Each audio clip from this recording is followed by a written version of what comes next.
Hey guys, it's Brandon, aka B.Rich Beauty, aka your beauty best friend. Happy Monday, y'all. How was your weekend? I hope it was great. Thanks for asking. Mine was amazing. Baby, we're talking about hot topics today. We're jumping back in the saddle. Is Wendy Williams okay? Kanye West opens up in a new interview. Real Housewives of New York production got shut all the way down. And there's a new tell-all book about AALIYAH coming soon. You know what to do. Grab your tea and grab your beverage. Let's go.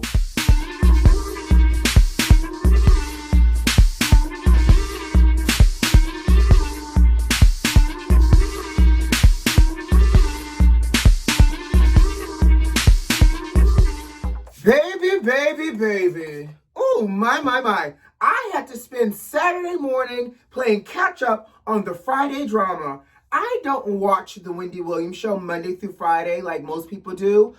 In fact, I really don't watch her at all unless there's a specific guest on or somebody that I must see. Now, I had to watch it because the internet was a buzzing and a humming and a twirling and a twerking. Baby, I watched her show from Friday, and let me just say this. Friday's show was a clear example of canceling a guest at the last minute with the excuse of, I'm so sorry, Suzanne Summer, Wendy is really sick today, airing a rerun and calling it a day, because what should not happen was Friday's show. Now, I'm going to tell you this. I'm not going to put a whole bunch of clips up in here. I'll do a couple screenshots, and that's about it. But what I will say is the YouTube link for that video is in the description box. So y'all finish watching this video, click on that, and y'all will see it live and in living color. Something was off. She was high as a kite. I don't know what she was on, but what I do know for sure is she was not present.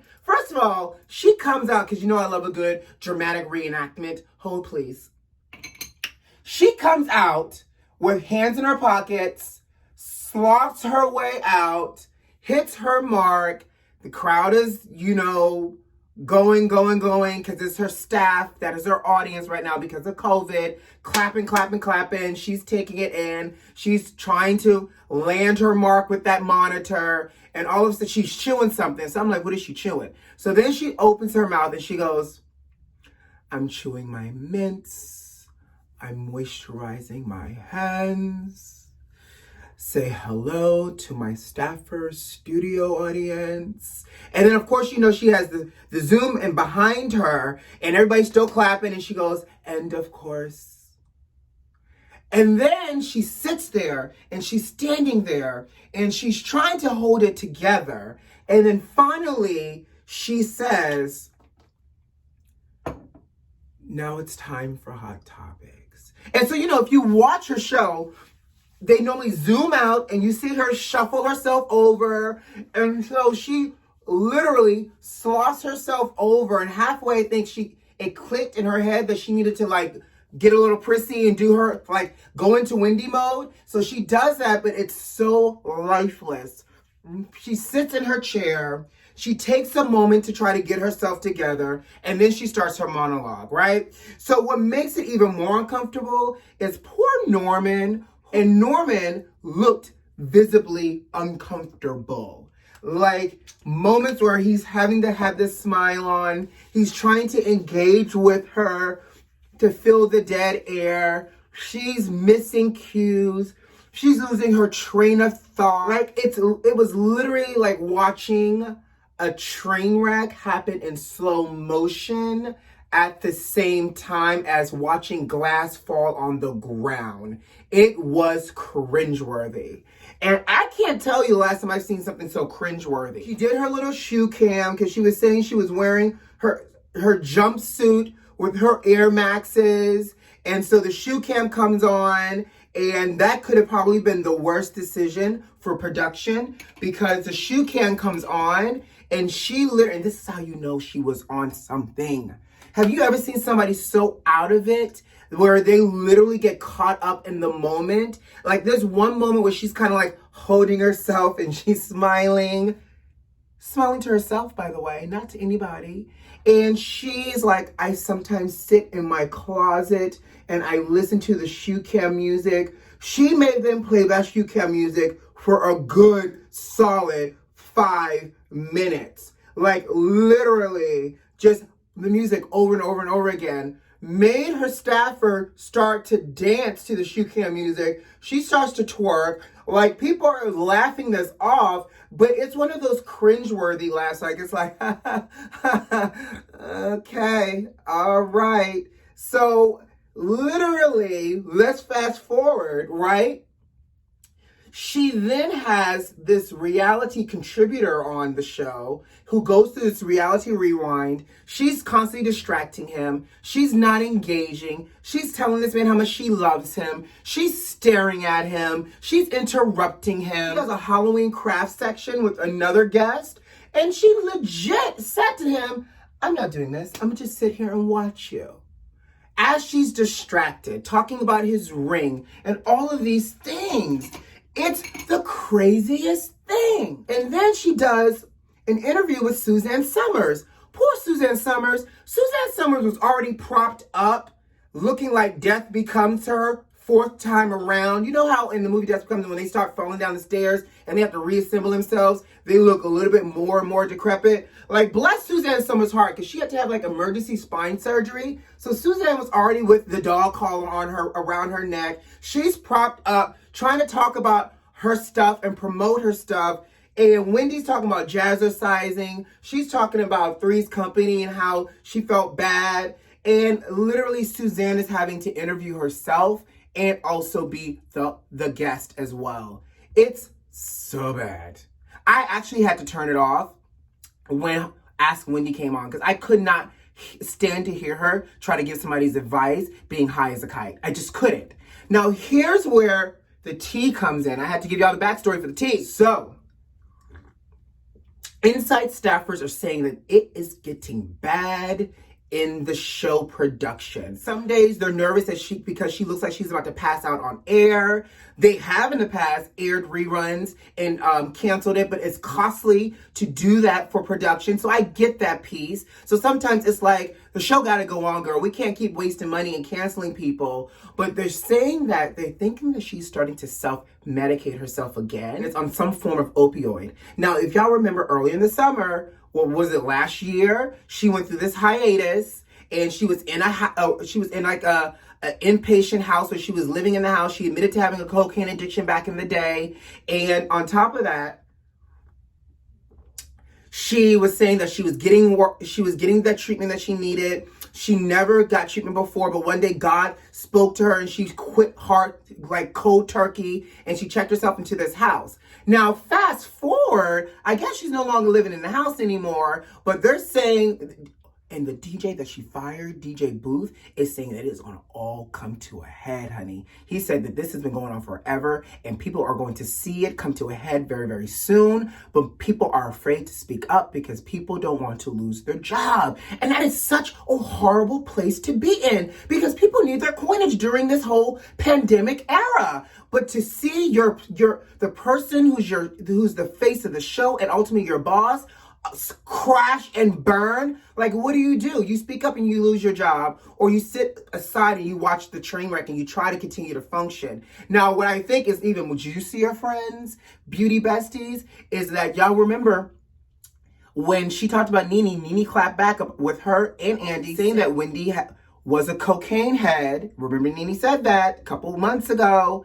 And then fast forward, I guess Wendy came after this rapper, singer, Asian doll brat, Asian dub brat. I don't know these children, but she clapped back and said, Wendy, let's not forget. I'm gonna put the little screenshot right here, because I guess Wendy was like, do y'all know who this is? There was one solo clap in the audience, and she clapped back and said, Wendy, let's not forget, we were on a FaceTime together and you were coked out of your head, and you get your drugs from criminals. Are these the same criminals that were sharing that house with her? I'm just asking questions, y'all. And on top of that, she goes, I would really come for your wig and your Cankos, but my granny likes you. Ooh, not the shade, not that you call Wendy. Oh, talking about your granny likes her. So guys, let's continue to keep Wendy in our prayers. I think that she at some point needs to realize that she's doing damage to her brand. She either needs to take time off, go to rehab, call it quits, or do something else in between. But this foolishness is going to crash and burn very, very soon. So Kanye West did a 3-hour interview with Joe Rogan. First of all, I don't know how anybody can sit there and do a 3-hour interview with Kanye West.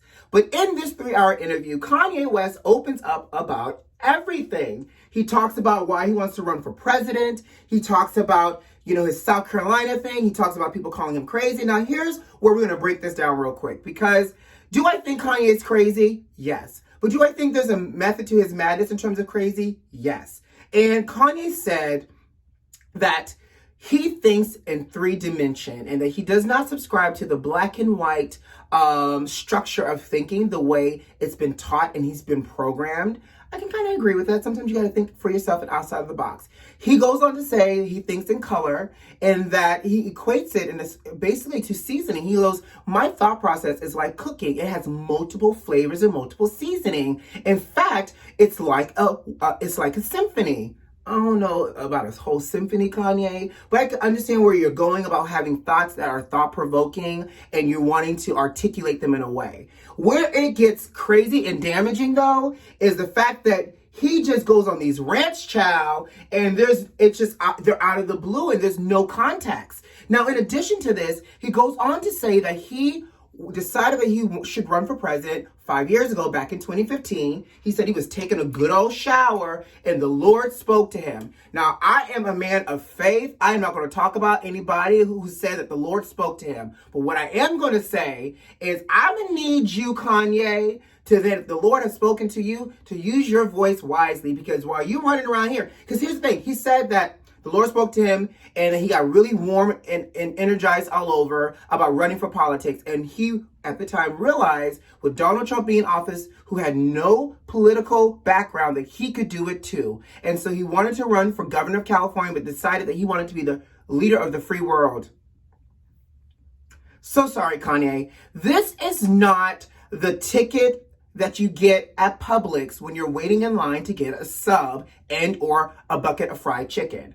Sir, this is not how this works. You don't just take a number and stand in line, because what we have seen, because this president had no experience, is we have seen the U.S. go up in a basket of hell and fire and brimstone. We don't need the same thing. In fact, we need people with political experience. Kanye. Now, here's the thing. If Jesus is going to speak to you, let him use you. Continue to give us some more, Sunday service songs. Give us a little bit more, speaking to the people. How about you let Jesus usher you to usher people down to the polls to not vote for you or Trump, but vote for Biden, because that's the best thing we got going right now to get us out of this hellhole of a country. How about you allow the Spirit to use you in that way, Mr. West? But quit playing with our democracy, sir, because guess what? You ain't got it either in you. Now, here's where I will also say, in the interview, Kanye also goes on to talk about his South Carolina rant when he went to South Carolina and he started talking about abortion and how they thought about aborting northwest, east, south, and upside down her. And he was just basically saying that right now with abortion being, all around us, that it was a potential that he and Kim would have never started their family. I guess I buy it. But again, I know that man who had that 3-hour interview with Kanye went home and consumed a whole bottle of whatever his preferred liquor was, because I can't imagine having to listen to Kanye for 3 hours. Okay? Real Housewives of New York. Now, y'all know I've been talking about Real Housewives of New York, and I'm excited because the first Black housewife, Ebony, is scheduled to debut on this season. Well, child, RHONY has striked again, and this time in New York City. One of the cast members, and they're not telling us who, has tested positive for the COVID. And because of that, production has shut down for 2 weeks. In addition to production shutting down, they're saying that they're testing each cast member once a week. And I'm hoping, let's all say a prayer. Listen, right now, let's say a prayer. Jesus, be a fence, a mask, a face shield, hand sanitizer, Lysol disinfectant wipes, Pine Sol, and everything else for this cast member. Amen. Because I need these cast members to make sure they come on out of this COVID and give us a good season of Real Housewives of New York, because I was looking forward to seeing Miss Ebony strut her stuff in New York for all these girls. So stay tuned, guys. Stay tuned. So before I get out of here, there is a new tell-all book that's scheduled to launch in 2020 on the anniversary, the 20th anniversary of Aaliyah's death. Can you guys believe it's been 20 years? My, it's been 20 years and I don't look a day after 23. It's being written by a journalist by the name of Kathy and Dolly. And I don't think the family's involved, because y'all know that uncle and the family are on two dividing sides of the fence. And because it's being penned solely by this journalist, I don't think the family really gave their blessing. But apparently, this tell-all book is about to go down the rabbit hole with what they're calling it as the abusive entanglement with R. Kelly and Aaliyah. So y'all telling me y'all knew R. Kelly was a whole Pied Piper pedophilia back in the day, and y'all still didn't do anything with little old innocent Aaliyah? Besides the point. Anyways, so they're saying that they're detailing this. Now, here's the thing. If she was in an abusive relationship with R. Kelly, who freed Aaliyah? Did Timbaland and Missy and Genuine come in and let her out the closet? I'm just trying to figure out who was her saving grace, because sis made it out, but didn't really make it out, because obviously, her life is taken in that horrible plane crash. This book is talking about R. Kelly. This book is talking about her plane crash and more. So are y'all going to read the book? I know I'm going to read the book, just if it's only for chapter 2 and 3 and 4 and 5 that's going to talk about R. Kelly. I want to know it all. Again, we all miss Aaliyah, because, she was great when she was here, and she probably would have been even greater if she was still here. But in the meantime, I got to go. You know what to do. Subscribe to the channel if you like this video if you like, and leave me a comment. Guys, I hope you have a great week. I'll see you on Wednesday. Who loves you? I do. Bye. See you Wednesday.